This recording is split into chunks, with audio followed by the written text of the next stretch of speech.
Buying a home for the first time can feel overwhelming, especially if you've never done anything like it before.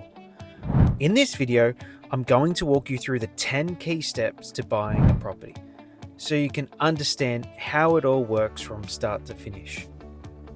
Here are the steps we'll cover. 1. Work out your deposit. 2. Understand what you can afford. 3. Get pre-approved. 4. Find the right property. 5. Engage a solicitor or conveyancer. 6. Make an offer or bid at auction. 7. Sign and exchange contracts. 8. Finalize the lender and loan structure. 9. Get formal loan approval and settle. 10. Pick up the keys and celebrate. Let's go through each of these in a bit more detail. Except step 10. I think you can work that one out yourself. Step 1. Work out your deposit. To start with, you'll need at least a 5% deposit. That's the minimum most lenders will accept. If you're short on funds, this might be the time to start a conversation with a family member about options like a gift or a family guarantee loan. And yes, there are still such things called no deposit home loans. All this later in the academy. You'll also need extra monies for stamp duty, legal fees, building reports, and other upfront costs. In most cases, it's smart to aim for around 10% in total. There are also some first home buyer grants and stamp duty concessions that can help, especially if you're buying under a certain price or building new, but it's still a good idea to aim for a 5 to 10% deposit as a starting point. Step 2. Understand what you can afford. Now we look at how much you can realistically afford to repay. A simple way to think about this is, how much are you saving each month? How much rent are you currently paying? If you're currently saving $1,000 and paying around $2,000 in rent, that's $3,000 a month you're already handling. That's your absolute maximum before making any lifestyle changes. We don't aim to push that limit, but it gives you a starting point for what's manageable. Step 3. Get pre-approved the right way. A pre-approval is basically a lender's indication that you can borrow a certain amount.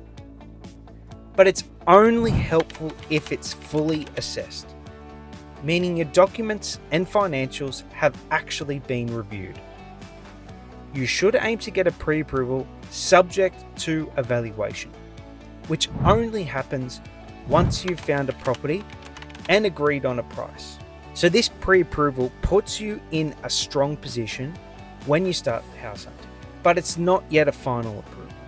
It's a good idea to apply for your pre-approval based on the upper end of your budget, so you've got more flexibility when it comes time to make an offer. Step 4. Find the right property. Once you're pre-approved, you can start inspecting homes, talking to agents, and narrowing down what you're looking for. When you find something, it's a good idea to get a property report.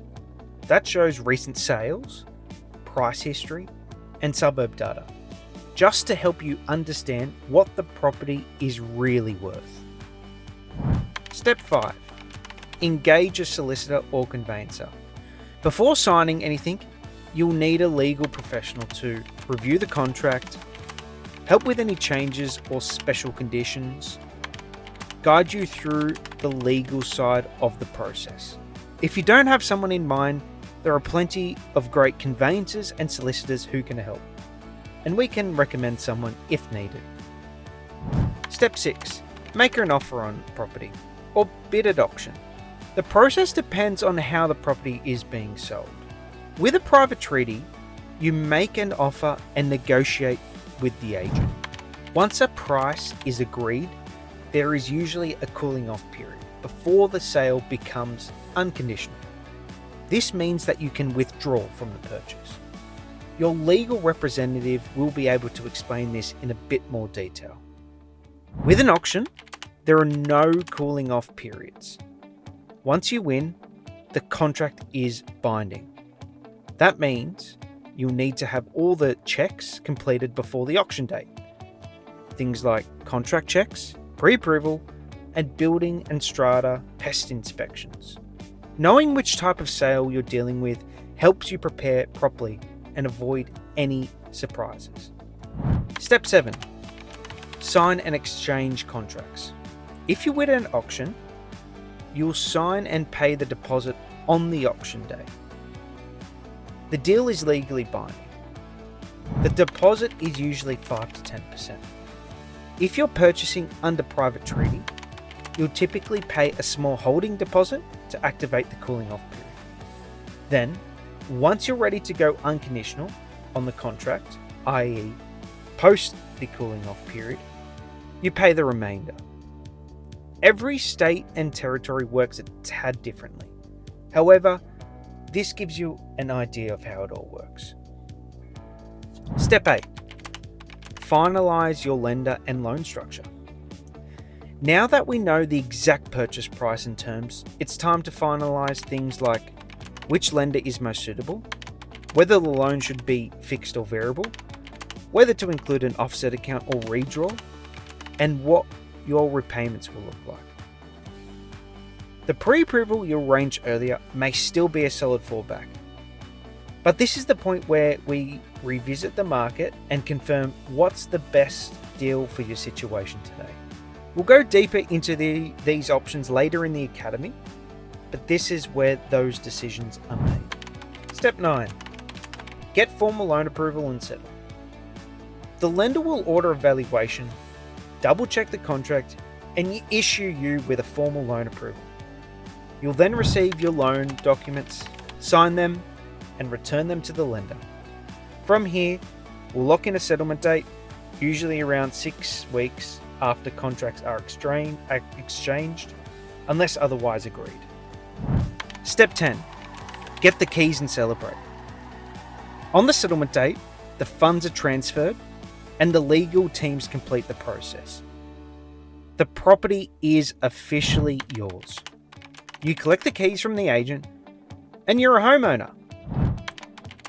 Buying a property doesn't have to be stressful.